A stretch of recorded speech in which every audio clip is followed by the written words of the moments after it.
yaşımdan buradan çıxmışıq. Buradayım. Doğma yerimizdə sizi salamlamaq bizim üçün çox sevinçli haldır. Sevincimizi sözlə ifadə etmək mümkün deyil. Çox sağ olun. Allah sizi qorusun, Allah şəhidlərimizə rəhmət eləsin, qazilərimizə də Allah şəfa versin. İnşallah.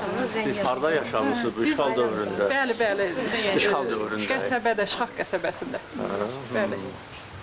O illəri xatırlayırsınız Şaxdan. Günümüzdə şükür. Siz də doğmuşsunuz burada. Doğmuşam, burada məktəbə getmişəm. Sabah 1973-cü ildə. Özüm də birinci Qarabağ müharibəsi gedirəm. Döyüşlərdə iştirak etmişəm. Məktəb də təmir olundu, tam. Bəli, olundu, gördük. Çox ayalar, çox yüksək səviyyədə təmir olundu. İş yerləri də yaradılacaq.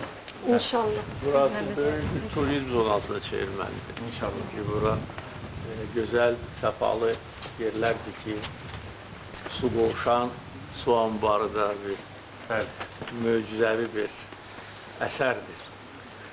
Bildiyiniz Bu kimi. öndərimizin əsəridir. Bəli.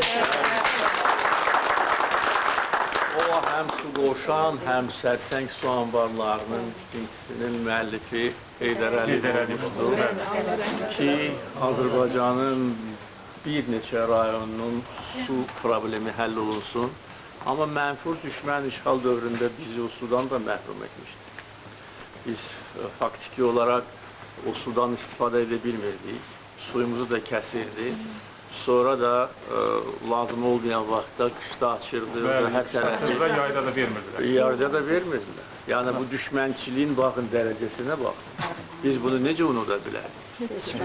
Heç vaxt. Mən bunu demişəm, bir də demək istəyirəm. Heç vaxt bu vəhşiliyi, bu pisliyi biz unuda bilmərik. Xocalı soyqırımını necə unutmaq olar?